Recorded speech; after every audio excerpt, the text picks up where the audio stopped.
I, I, Awul Pakir Jainababudin Abdul Kalam, do swear in the name of God do swear in the name of God that I will faithfully execute the office of the President of India that I will faithfully execute the office of the President of India.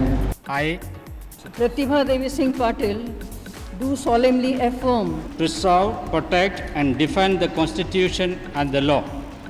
preserve, protect and defend the Constitution and the law. कि रामनाथ कोविंद ईश्वर की शपथ लेता हूँ कि मैं श्रद्धापूर्वक भारत के राष्ट्रपति के पद का कार्यपालन करूंगा। भारत के राष्ट्रपति के पद का कार्यपालन करूंगा। The election for the next President of India will be held on July 18, 2022. The President of the country is elected under the provisions of the Constitution and the Presidential and Vice Presidential Elections Act 1952. The President holds office for a period of 5 years.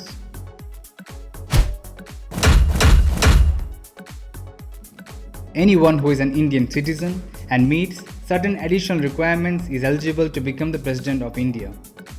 A candidate must be at least 35 years old and should be qualified for elections as a member of Lok Sabha or the lower house of the parliament.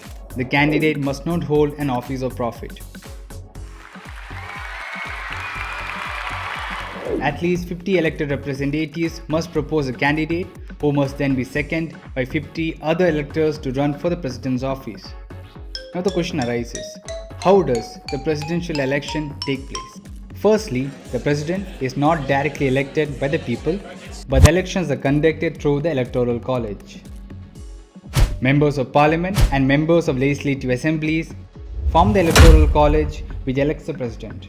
There are a total of 776 members of Parliament and 4,809 members of state legislative assemblies who are part of the Electoral College. Every member of the college has a vote, but the value of that vote is not the same for everyone. The value of votes of MLAs and MPs is governed by Article 55(2) of the Constitution. The value of vote for each MP is 700. The value of an MLA's vote depends on the state the MLA belongs to. There is a general formula that is used to determine the value of an MLA's vote. Total population in the state divided by 1000 into total number of MLAs in the state. This formula might seem a bit confusing. Let's take an example. To find the value of the vote of an MLA, take Kerala for instance. Total population of Kerala based on 1971 census, that is 2,13,47,375. Total number of seats in the state assembly 140. So, according to the formula, 2,13,47,375 divided by 1000 into 140 gives us 152. Value of the vote of an MLA is 152. So, the total value of votes of all the MLAs in Kerala is 140 into 152, which is 21,280. Similarly, the total value of votes of Delhi is 4,020, Punjab 13,572, Andhra Pradesh 27,285, and so on. So, after adding all the states, the total value of all the MLA votes is 5,43,200.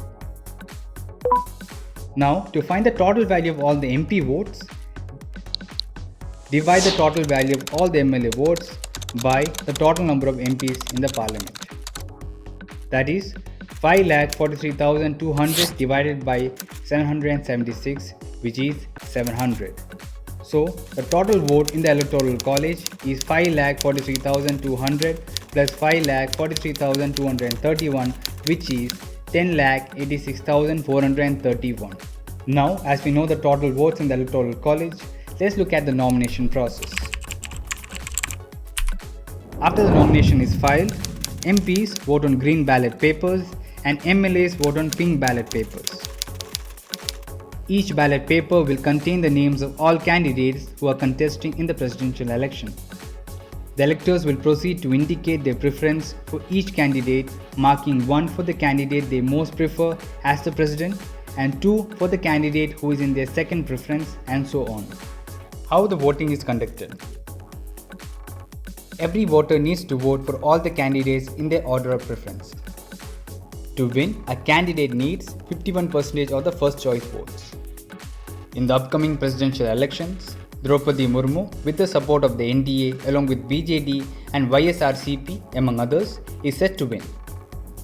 It remains to be seen how many votes Yashwant Sinha, the opposition candidate, will muster.